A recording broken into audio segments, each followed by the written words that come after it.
नमस्कार। Online classes में मैं सुमन गौठड़िया आपका हार्दिक स्वागत करती हूँ। हम पढ़ रहे हैं कक्षा 12 की पुस्तक आरोह। आरोह के 4 पाठ हम पढ़ चुके हैं। आज हम पाठ 5 पढ़ेंगे, जिसके कवि हैं गजानन माधव मुक्तिबोध और कविता का नाम है सहर्ष स्वीकारा है। गजानन माधव मुक्तिबोध के बारे में हम थोड़ा परिचय जान लेते हैं। गजानन माधव मुक्तिबोध का जन्म हुआ सन 13 नवंबर 1917 ईस्वी में और इनकी मृत्यु हुई सन 11 सितंबर सन 1964 ईस्वी में। गजानन माधव मुक्तिबोध के बारे में हम इनकी जन्म और मृत्यु तो जान चुके हैं, लेकिन इनकी रचनाओं के बारे में भी और इनका जीवन परिचय भी थोड़ा बहुत जान लेते हैं हम।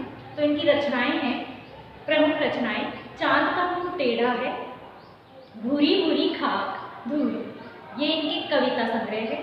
काठ का सपना, विपात्र, सतह से उठता आदमी, ये इनकी कथा साहित्य है। कामायनी एक पुनर्विचार, नई कविता, कविता का आत्मसंघर्ष, नई कविता का आत्मसंघर्ष, नए साहित्य का सौंदर्य शास्त्र। अब आखिर रचना क्यों नाम से है इनका। समीक्षा की समस्याएं, एक साहित्यिक की डायरी, आलोचना संग्रह है।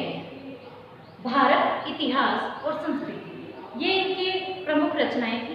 अब हम इनके बारे में थोड़ा, इनके जीवन के बारे में जान लेते हैं। हार का बदला चुकाने वाले संकल्प धर्मा कवि गजानन माधव मुक्तिबोध का पूरा जीवन संघर्ष में बीता। उन्होंने 20 वर्ष की छोटी उम्र में ही बड़नगर मिडिल स्कूल में मास्टरी की। तत्पश्चात सुजालपुर, उज्जैन, कोलकाता, इंदौर, मुंबई, बंगलोर, बनारस, जबलपुर, राजनांदगांव आदि स्थानों पर मास्टरी से पत्रकारिता का काम किया। कुछ समय तक पाठ्य पुस्तकें भी इन्होंने लिखी और स्वच्छंदतावादी कविता के बाद जब नई कविता आई तो मुक्तिबोध उसमें अगुआ कवियों में से एक थे, यानी नई कविता में सबसे अग्रणी गजानन माधव मुक्तिबोध थे।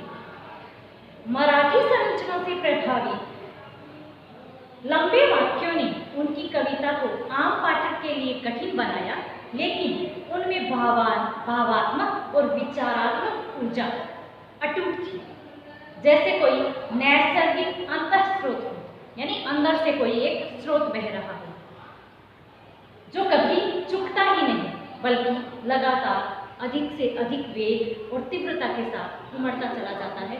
ऐसी इनकी कविताओं में भावनाएं और जो विचार हैं वो उमड़ते रहते हैं। तो अब हम शुरू करते हैं गजानन माधव मुक्तिबोध की कविता। कविता का नाम है सहर्ष स्वीकारा है।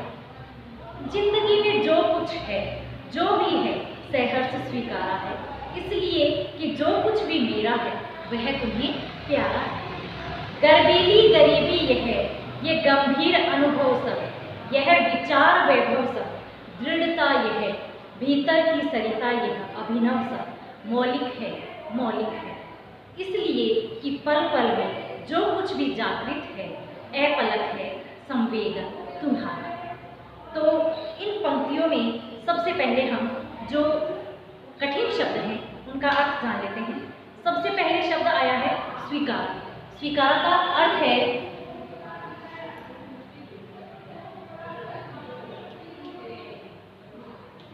स्वीकार मतलब मन से माना।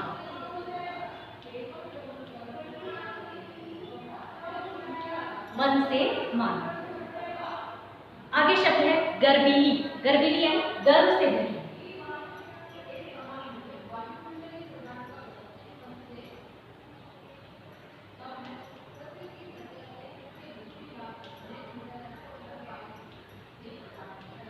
गर्व से भरी।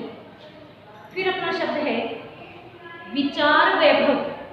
तो विचार वैभव का मतलब विचारों से भरा हुआ या भरपूर। फिर सरिता। सरिता मतलब नदी या भावनाओं का प्रवाह। अभिनव। अभिनव मतलब नया।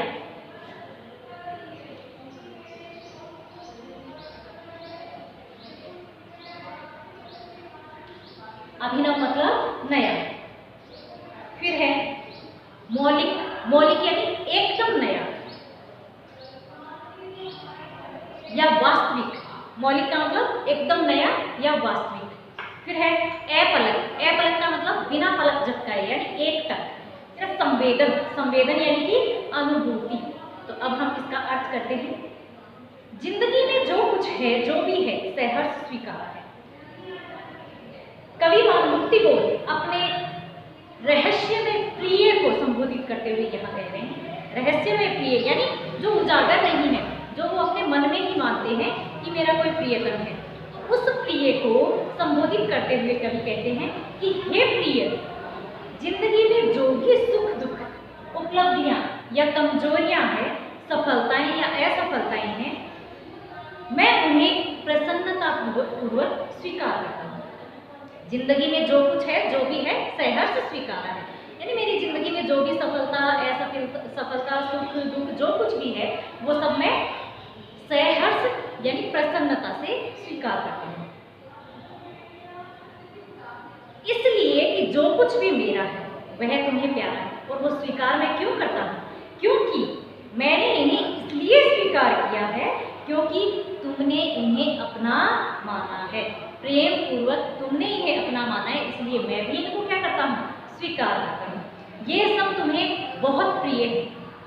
मेरा गर्वीली गरीबी यह, ये गंभीर अनुभव सब, यह विचार वैभव सब, दृढ़ता यह भीतर की सरिता यह अभिनव सब। मौलिक है, मौलिक है यानी मेरा जो स्वाभिमानी युक्त गरीबी अर्थात निर्धन होते हुए भी आत्मगौरव की भावना जो मेरे अंदर है, जीवन की जो गहरी अनुभूतियां हैं, मेरे सब विचार चिंतन जो भी हैं, और मेरे व्यक्तित्व की जो दृढ़ता है, और भीतर की यानी मेरे अंतःकरण की प्रवाहित जो भावनाएं हैं, वो भावनाओं की नदी, सरिता यानी नदी जो है, और मेरे अन्य नए नए रूप और चेष्टाएं जो क्या है? मौलिक है यानी एकदम निजी हैं और नए हैं।